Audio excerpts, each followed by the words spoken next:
Здравствуйте, дорогие подписчики и зрители моего канала! Сегодня я хочу научить вас готовить вот такую шикарную бастурму. Очень быстро, очень вкусно.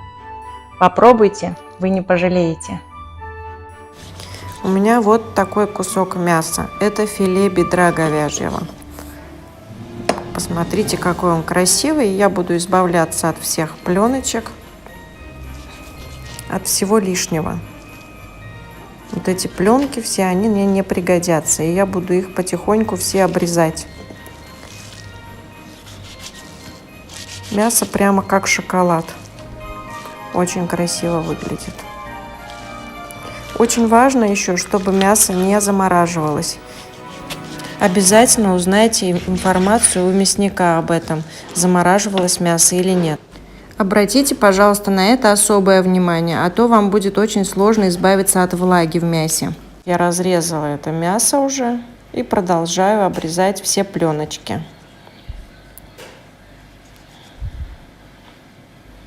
Посмотрите, какое оно. Ну, очень красивое.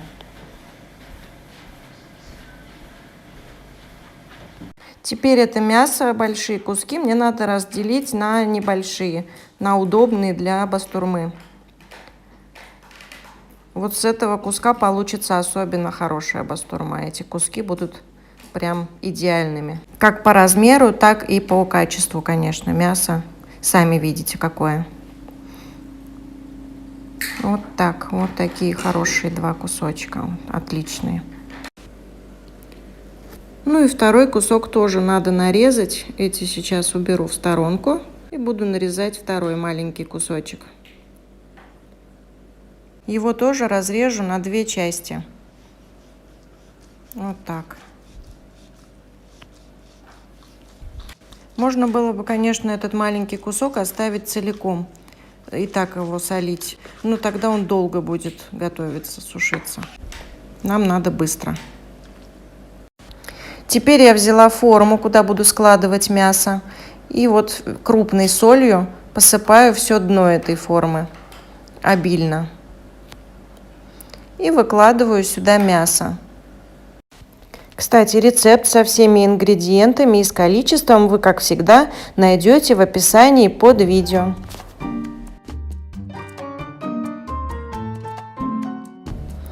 Соль не жалейте, сыпьте от души. Больше, чем надо, мясо не возьмет в себя. Обязательно берите крупную соль. Можно взять морскую. Йодированную не берите. Вот так все мясо посыпаете солью. От души. И с боков тоже, и с торцов, со всех сторон. Вот так я прокручиваю его.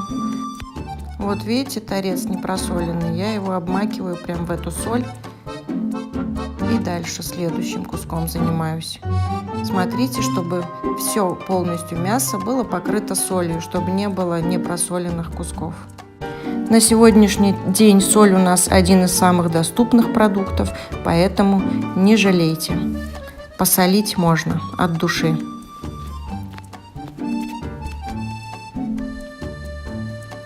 Вот таким образом я все куски обваляла в соли. Вот так. Форму прям по размеру, четко. И еще сверху я вот так присолю. Мясо впитает в себя сколько надо соли. Соль заберет в себя влагу. И потом будем продолжать. Пока мы его вот так обильно солим. Все, достаточно соли. Теперь надо накрыть чем-то и убрать в холодное место. Можно в холодильник, можно в погреб, у кого что. Прошло 3 дня. Достали наше мясо из холодильника. Оно уже слегка затвердело. Все эти 3 дня я его переворачивала периодически, пару раз в день. Теперь надо хорошенечко промыть все это мясо под проточной водой. Я его промою, а потом оставлю еще на полчасика в холодной воде, чтобы лишняя соль ушла, чтобы потом наша бастурма не была слишком соленой. Идем мыть. И так хорошенечко промываю.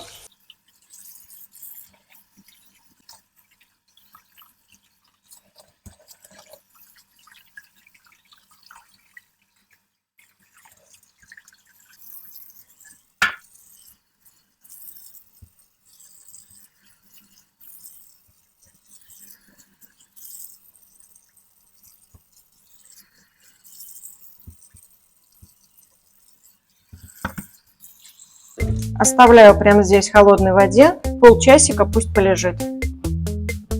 Прошло полчаса, мясо я вытащила, слегка его обсушила поверхность. И теперь буду заворачивать каждый кусок в бумажное полотенце.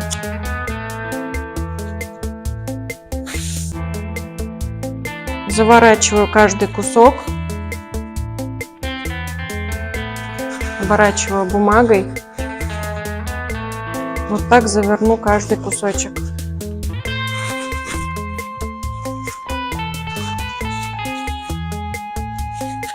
Нам надо, чтобы вышла вся влага и кровь.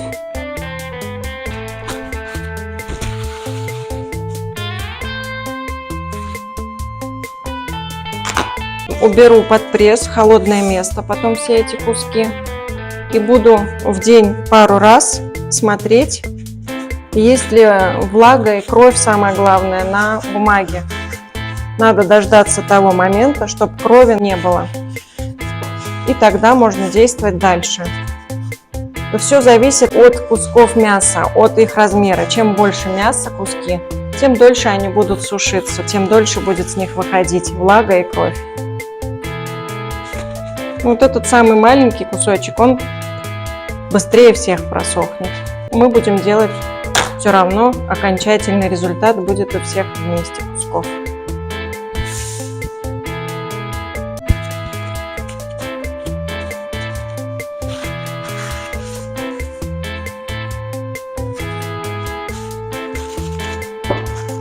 И последний кусочек. Обязательно убираем в холодное место, не в тепло. Все, вот так свернула все наши куски бастурмы. Сверху ставлю вот так, чтобы все закрывало, на все попадал. Полностью мясо все было под прессом. И ставлю, у меня 2 гантели по 5 килограмм. Поставлю вот так и в холодное место. Не обязательно в холодильник. Если у вас есть погреб или какое-то холодное помещение, то можете туда поставить. Если в холодильник, аккуратно ставьте, чтобы полку не сломать в холодильнике. Гантели тяжелые, пресс, какой бы вы ни положили, нужно тяжелый. Чем тяжелее будут вот эти сверху, тем быстрее тоже будет выходить с них все лишнее, да, все, что нам не нужно. Поэтому будьте аккуратны, на нижнюю полку холодильника кладите, если что. Прошло 3 дня. Я несколько раз уже, каждый день по 2 раза, я перепеленала каждый кусок мяса. Салфетки новые, чистые, кухонные полотенца бумажные. И этого достаточно. Уже они приняли форму, какую надо. Дальше уже нет смысла держать их под прессом. Я их освобождаю от всех пеленок, распашонок. И будем досушивать в висячем положении все это мясо.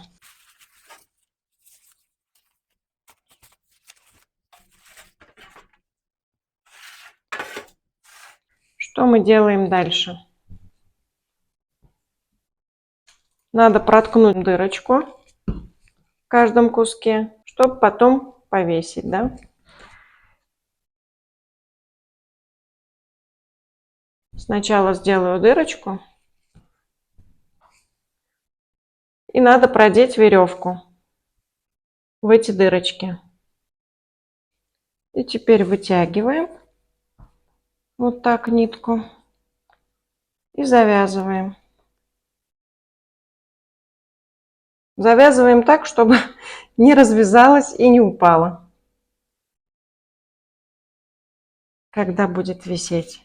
Все, и вот так каждый кусок сделаем и отправим висеть в помещение, где примерно 20 градусов тепла. Не надо в холод уже, ни в холодильник, никуда. Просто в хорошее проветриваемое помещение.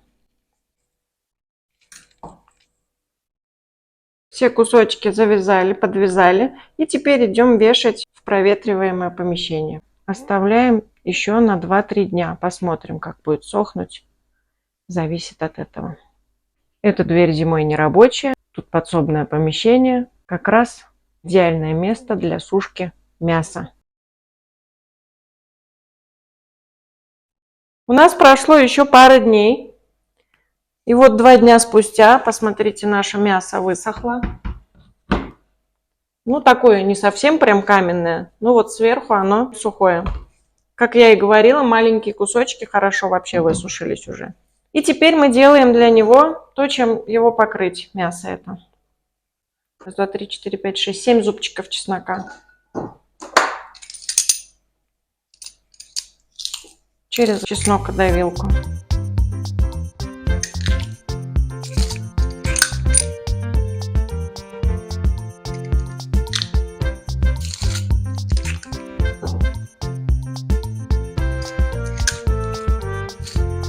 Кусочками не надо. Здесь как раз таки лучше всего выдавить, чтобы кусочков его не было, чеснока. Самые главные 2 специи — это у нас паприка сладкая и это у нас пажитник. Пажитник по-другому шамбала. Соединяем в равных пропорциях. Я взяла вот примерно по полстакана.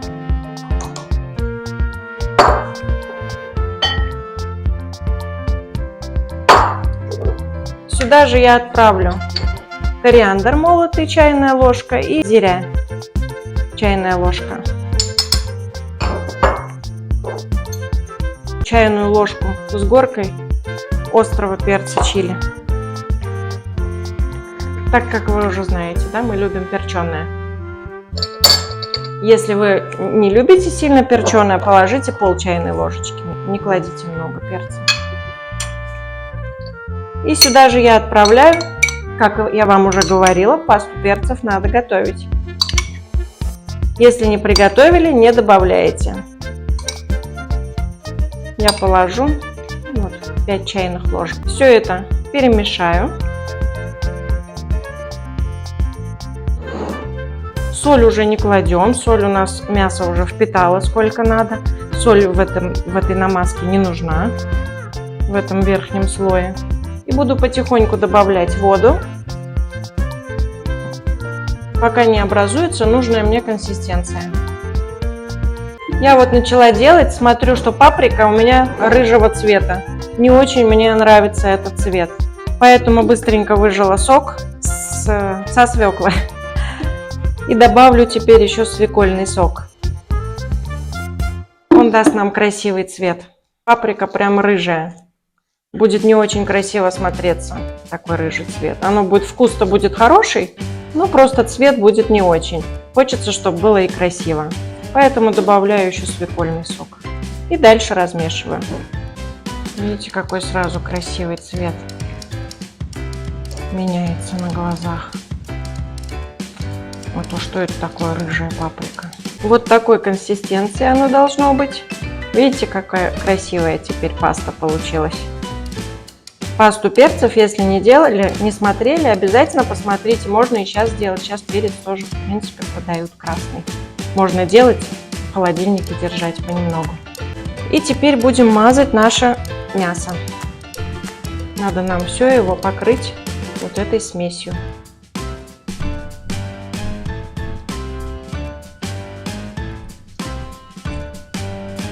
Так буду все мясо покрывать, каждый кусок. Слишком толсто делать не надо. Ну, вообще это на вкус. Просто когда слишком толсто, она потом будет сильно крошиться у вас, когда вы будете нарезать. И все отваливаться. Один кусок готов.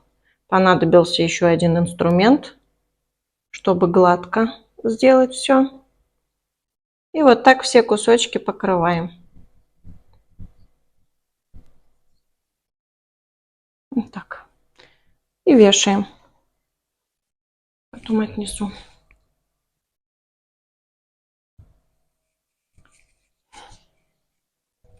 И последний, самый малепусечный кусочек готов. Так. Это на дегустацию. Вот так они все выглядят. И отправлю сейчас опять туда же, где висело мясо без специй. Еще на пару дней. А вот это, то, что осталось, ни в коем случае никуда не девайте. Это вообще находка для вегетарианцев. Да и вообще для всех очень вкусно. Смотрите, берете лаваш. Ну, какой кусочек вам нравится. Можно вот целиком намазать. Давайте я вам покажу, как это делается. Намазать сливочным маслом. Ну, вегетарианцы, кто масло не ест, они могут без масла. Так, если у вас есть соленое масло, это еще лучше, потому что сюда мы не клали соль. У нас мясо соленое. Чуть-чуть посолили. Намазали сюда же вот эту нашу смесь, самую вкусную. Завернули. Вкуснейшая шаурма. Вегетарианская, между прочим, но очень вкусная.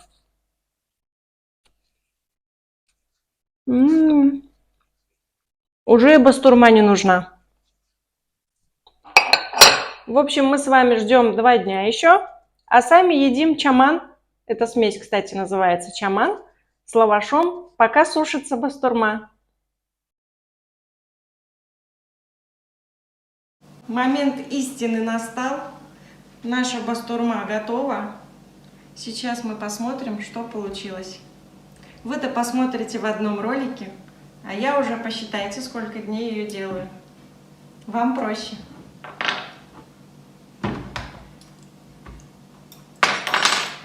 Сейчас я поснимаю.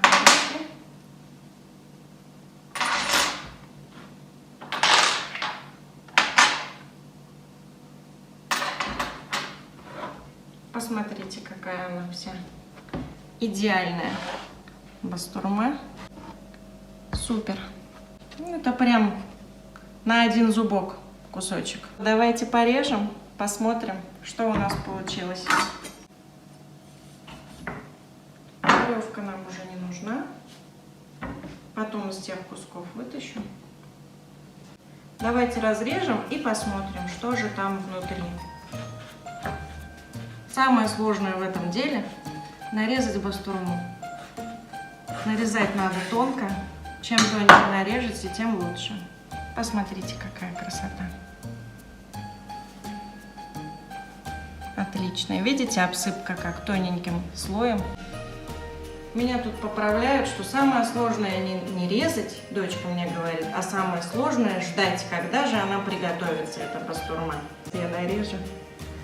Видите, обсыпка без трещин, она не сыпется. Нарезать тяжело, как и любую бастурму. Вообще-то это мужская работа, честно вам скажу. Не будем показывать пальцами, чья это работа.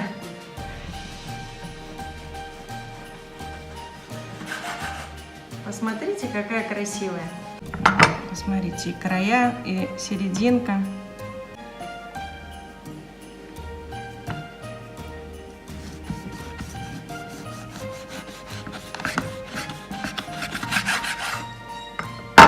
Сейчас попробую, скажу, как на вкус. Тоже идеальная или не очень?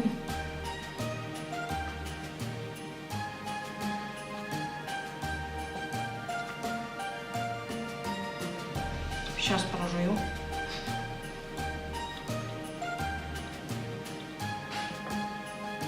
Очень вкусная. Соль в меру, специи в меру. Видите, я даже надкусывала, и все равно вот она наконец-то начинает отделяться только вот это. Видите, как она плотно, хорошо держится, обсыпка. Отлично.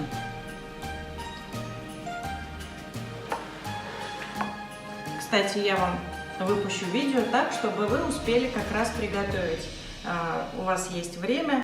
Не оторваться. В общем, приготовьте. Я все нюансы рассказала. грубо говоря, за неделю. Зависит от кусков мяса, да, чем крупнее у вас куски, тем дольше вы будете сушить мясо. Чем мельче куски, тем быстрее. Если у вас будут меньше, чем у меня, оно еще быстрее у вас там не по 3 дня будет лежать в соли и потом под прессом, а по 2 дня максимум пролежит. То есть, ну, рассчитывайте грубо неделю, максимум 10 дней. Это самый максимум, если у вас будут огромные куски.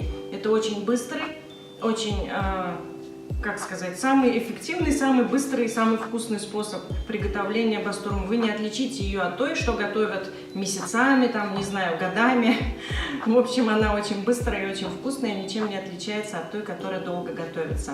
Я вам рекомендую приготовить на праздничный стол. Отличная закуска. Даже сказать больше нечего, в принципе. Я уже все рассказала вам. Я не сказала, хранить надо в холодильнике, заворачивайте в пищевую пленку плотненько, прям в контакт, да, полностью, и кладете в холодильник. Держи. Не дождется. Все, не в морозилку, в холодильник. И когда надо, открываете, нарезаете. Если вы ее оставите так или оставите сушиться дальше, она у вас пересохнет, начнет вот эта обсыпка обсыпаться, вся вот эта чаман весь. И мясо тоже будет сухое, и тогда вы его не нарежете даже. Очень тяжело будет резать и жевать тоже. Поэтому в пищевую пленку и в холодильник. Ну а я с вами на сегодня хочу попрощаться, пожелать вам всего самого наилучшего, мирного вам неба над головой. Будьте счастливы. Всем большое спасибо за подписку, за комментарии добрые. Не забывайте ставить лайки. Пока-пока.